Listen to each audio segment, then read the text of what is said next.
What do you get when you mix an openly gay Dutch artist, fake police uniforms, 800,000 Nazi identity cards?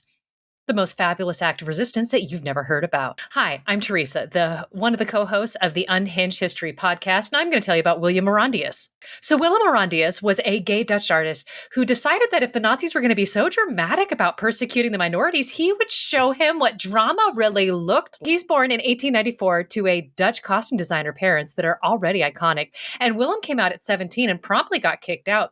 But, honey, that's just his first act of defiance. So while living his best gay life with a greengrocer boyfriend in Amsterdam, Willem was basically saying, paint me like one of your Dutch resistance fighters. When the Nazis invaded Netherlands in 1940, some Dutch people thought submission was the answer. Willem, however, looked at fascism and said, not in that outfit, you don't. And he joined the resistance faster than you can say fashion emergency. And here's where it really gets good, because Willem and his squad started forging ID cards to save their Jewish brethren.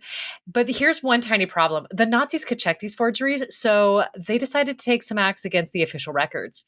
Willem, being the extra queen that he was, decided that the obvious solution was to blow up the entire records building. So picture this. It's March 27th, 1943. Willem and his crew decide to show up in some fake police uniforms designed by his gay bestie, naturally. They end up drugging the guards, but thoughtfully they move them to safety because even rebels can have manners.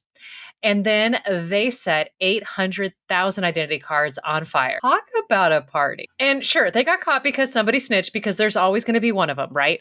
But here's where it matters, because Willem's last words, according to his lawyer, were basically, tell everyone that homosexuals aren't cowards, which might be one of the most spectacular mic drops in resistance history.